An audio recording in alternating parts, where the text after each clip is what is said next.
Hey guys, what's up? It's munclesonkey and welcome to another God Wars dungeon, guys. In this guide I'm going to be teaching you guys how to do Armadyl effectively. If you don't already know, if you're looking to go for perhaps your first couple trips, even if you want to duo, even though this guide is more based around soloing, you can still learn the tactics of what would be effective in a duo or trio if you are a lower level. So before we get into how to get there and the gear setups and everything that you'll need, let's first go over some requirements. You need 70 range at a minimum to just enter the area where Armadyl is. However, if you want to solo effectively, I would more recommend around 90 range, but you can go in a group or just go for a couple solos if you want to try it out at lower range levels.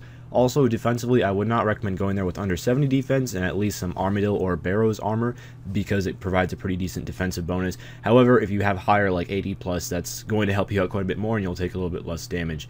For summoning, you'll want at least 67 summoning to be able to make use of a war tortoise to store food and such inside. However, if you have higher, such as 88 summoning, you'll be able to use a unicorn stallion and last even longer. Also for prayer, you will absolutely have to have at least level 40 prayer, which of course allows you to use the protect from range prayer, which is pretty vital here. And then it really only gets good prayer wise at level 95 when you can use the ranged version of Turmoil and Soul Split and all that stuff, which will allow you to last for long periods of time while soloing Armadyl. Now here are the gear setups for a lower, medium, and higher level players. The low is kind of for someone who has maybe lower stat. If you don't have quite the money for Armadyl armor, you can also swap that out for Carol's, but you'll get a better experience with Armadyl armor because it has a pretty nice damage bonus as well. I have a hand cannon equipped for the low level set, which is level 75 range weapon and will do pretty well, better than for example a black salamander or Carol's crossbows at level 70 range. And I would recommend doing the quest for hand cannon. All that you have to do is you have to have level 61 fire mechanic to use it, and you have to complete the quest Forgiveness of a Chaos Dwarf, and this will allow you use of the hand cannon, which will be really nice. For the medium, this is kind of a player that has higher stats but maybe not access to really expensive gear, so chaotic crossbows, which are obviously free, and player owned ports armor, which is free with enough time spent at player owned ports. Obviously if you don't have the player owned parts armor and stuff like that, you can swap that out for maybe Carol's armor. And then for the high level setup, this is going with Pernix armor, and this is also assuming that you have access to stuff like overloads, turmoil, and yak, so you should be able to camp for long periods of time. And the Pernix armor is nice when you can have a higher damage output with level 90 range weapons, so you can soul split all your health back because you're going to be doing more damage, and you won't need the tank armor since you'll have a higher damage output with the level 90 weapons. And now for the inventory setups. This is pretty basic. You're not going to need to think too much about when setting up your inventory, but typically a good guideline to go by is for low levels, you'll need more food, less prayer. High levels, more prayer, less food. Also, higher levels will have access to stuff like overloads, for example. Also, that item which is in the lower part of my inventory and looks kind of funky, that is a spring cleaner. What that will do is it will crush all rune item drops, and it can also crush the black d'hide bodies, and it sends that stuff straight to your bank, so you don't even have to worry about banking it or using magic note paper on it if you don't have a yak. I also have a bone crusher, which I would recommend if you have access to the demon horn necklace, but that does require level 90 prayer, so it's kind of a higher requirement, but that will bury all the bones after you kill Armadyl and will restore your prayer for doing so, so it can be really handy to extend your trip. Now that you're all geared up and ready to go, what you want to do is teleport to Trollheim, and this does require a couple quests. It requires Troll Stronghold, which is required to get here anyway, so you're going to have to do that one regardless, and also Edgar's Ruse. The requirements are not terribly high for Edgar's Ruse, and it's going to save you so much time of running up and down the mountains trying to get to Trollheim, so I'd highly recommend to get that one.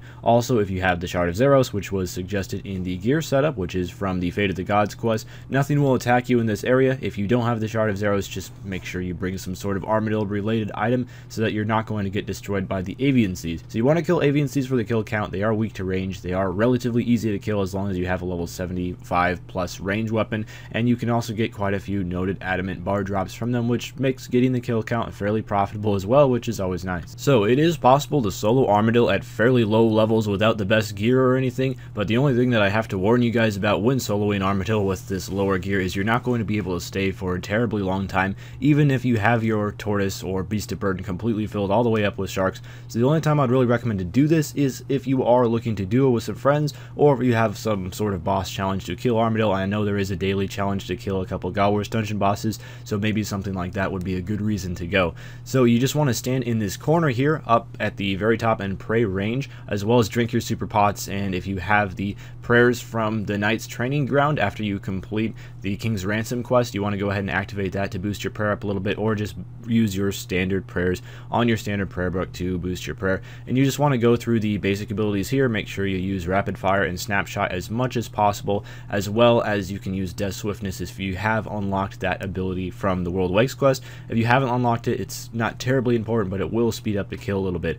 Also, you do not want to be using any instances if you are the lower level player here, because they're just kind of a waste of money since you probably won't be able to last the whole time. So you just want to hop around until you can find a world that's open and go ahead and take advantage of that. The main difference for the medium level player or the higher level player that doesn't have a whole lot of money to spend on gear is this is a viable way to camp Armadyl for a long period of time, especially if you have one of those death contracts that he makes you go kill Armadyl for a little while, or if you get a Slayer task and you can use a Slayer helm bonus in Armadyl. Those are viable options once you are getting up to the higher levels and you have access to better weapons and all that. So this time you want to stand in the same corner that I showed earlier, and you want to make sure that you use Death Swiftness. If you do decide to use the fast spawn instances and stay in there for a long period of time, and Armadyl spawns after like 20 seconds or so that can be a really good way to go if you're trying to get a Slayer task done here. Make sure that you use Death Swiftness at the start of the Armadyl kill, and then just spend your whole time building up your adrenaline, and make sure you get your snapshot, rapid fire, and the ranged tendrils off within that Death Swiftness, and you should get kills extremely quickly while doing that. And finally, it is time for the high level Armadyl killing. This is very similar to the medium level Armadyl killing, except you're just going to have better gear. So if you are going to be doing high level Armadyl, I would recommend, well, for the most part, you're probably going to be doing this on Slayer task, or maybe for camping for long periods of time just for fun.